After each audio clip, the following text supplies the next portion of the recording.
Thank you, Michelle. Thank you, Zal, for all your support, for being here, for your kind words. I appreciate it. Welcome, everyone, the fourth annual AAM Awards Dinner.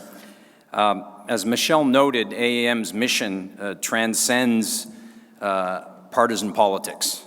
Our philosophy and our programming transcend partisan politics. I founded this organization more than a decade ago because I believe that media, whether it's in this country, whether it's in the Middle East, or whether it's anywhere in the world, it should strive to improve the quality of civic discourse.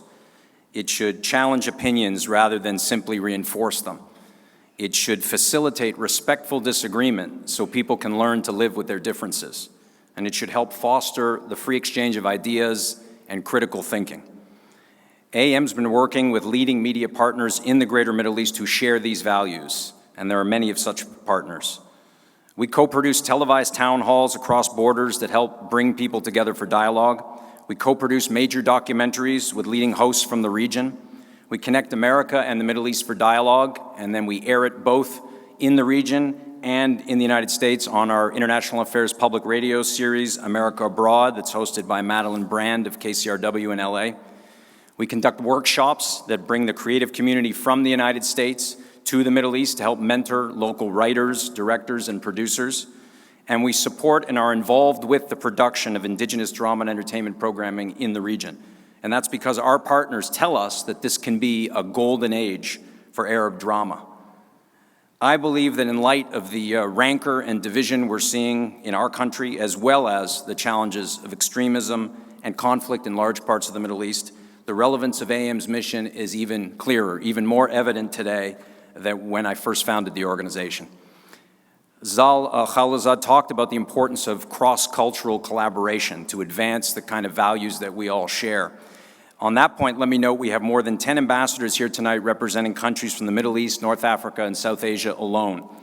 And I want you to know, Mr. and Mrs. Ambassadors, that AAM is already partnering with journalists, with producers, directors, and screenwriters from your countries. And we're ready to partner with anyone in the greater Middle East and elsewhere who aspires to create content that advances the larger good.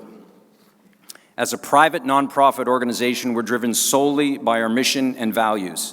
We want to see all our partners thrive with commercially successful content that is, after all, the best guarantee of sustainability over the long term. All our honorees tonight are exemplars of the power and potential of media to change our world for the better. And before we get to these honorees and our first award, allow me just to give a few brief thank yous. First, to everyone on our host committee, our outstanding board of advisors and governing board. You can see the names in the program journal, a fantastic group. Thank you all. To our leading sponsors who made this dinner possible, the Stewart Family Foundation, longstanding supporters of the dinner and this organization, the Royal Embassy of Saudi Arabia, Ambassador Abdullah Al-Saad, thank you for being here and for your support. We're also especially honored that the Saudi Foreign Minister, His Excellency Adel Al-Jubeir, is here or about to be here.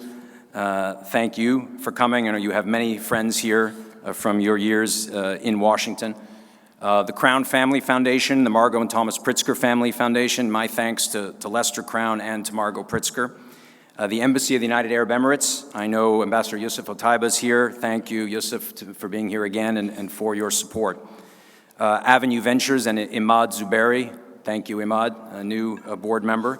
The John Templeton Foundation and Michael Murray and his team is down from Philadelphia, thank you.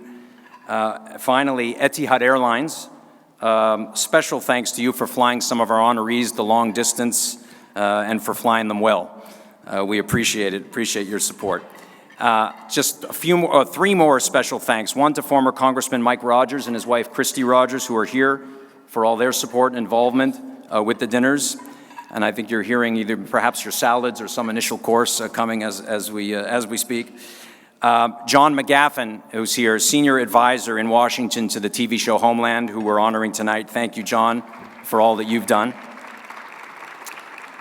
And to Jeff Fahey, who's here, a member of AAM's Board of Advisors, an outstanding actor of film and stage who's done so much wonderful humanitarian work around the world, and he doesn't care who gets the credit for it. Amazing work that Jeff has done. So thank you, Jeff, for everything.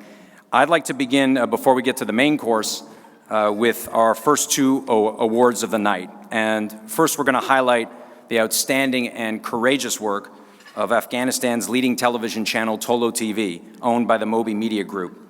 And to present that award, I'd like to call on someone who knows Tolo very well from his time as the former commander of the International Security Assistance Force and U.S. forces in Afghanistan, and as former special envoy for the Global Coalition Against ISIL, and that, of course, is General John Allen.